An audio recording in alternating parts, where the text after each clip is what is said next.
the secret to living without pain and suffering revealed. No life is completely free of pain and sadness. It's more about learning to live with them than trying to avoid them. Most human suffering is unnecessary and self-created as long as the unobserved mind controls our lives. The pain you create now is always a form of non-acceptance, an unconscious resistance to what is. At the level of thought, resistance is a form of judgment. At the emotional level, it is a form of negativity. The intensity of suffering depends on the degree of resistance to the present moment, which in turn depends on the strength of your identification with the mind. The mind always seeks to deny the now and escape from it. In other words, the more identified you are with your mind, the more you suffer. Or put it this way, the more you can honor and accept the now, the more you will be free of pain, suffering, and the mind's grip. Why does the mind usually deny or resist the now? Because it cannot function and remain in control without time, which is past and future. Thus, it perceives the timeless now as a threat. Time and mind are, in fact, inseparable. Imagine the earth without human life, inhabited only by plants and animals. Would it still have a past and a future? Could we still talk about time in a meaningful way? The question, what time is it?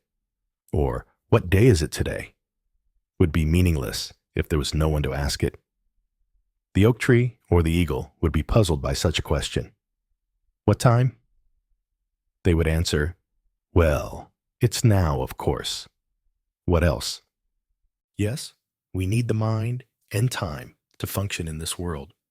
But there comes a point when they take over our lives, and that's when dysfunction, pain, and sadness set in. The mind, to ensure control, continuously seeks to cover up the present moment with past and future. Thus, the vitality and infinitely creative potential of being, which is inseparable from the now, become covered by time. True nature is obscured by the mind. A continuously increasing burden of time has accumulated in the human mind. Every individual suffers under this weight, but they also keep adding to it every moment they ignore or deny the precious present moment, or reduce it to a means to an end, a future moment that only exists in the mind, not in reality. The accumulation of time in the human mind, both individual and collective, also holds a vast amount of residual past pain.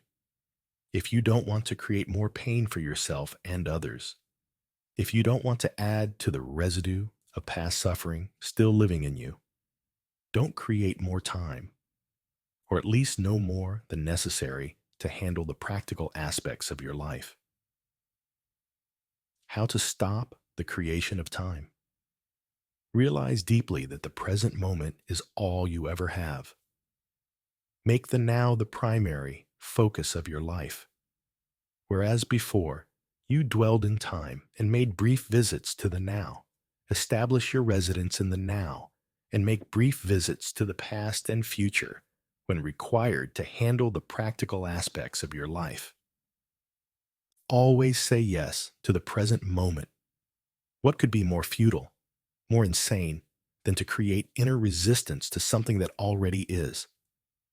What could be more insane than to oppose life itself, which is now and always now? Surrender to what is. Say yes to life, and see how life suddenly starts working for you rather than against you. The present moment sometimes is unacceptable, unpleasant, or terrible. It is as it is. Observe how the mind labels it, and how this labeling process, this continuous dwelling in judgment, creates pain and unhappiness. By observing the mechanics of the mind, you step out of its patterns of resistance and can allow the present moment to be. This will enable you to taste the state of inner freedom from external conditions. the state of true inner peace. Then see what happens and act if necessary or possible. Accept, then act. Whatever you accept fully will get you there, will take you into peace. This is the miracle of surrender.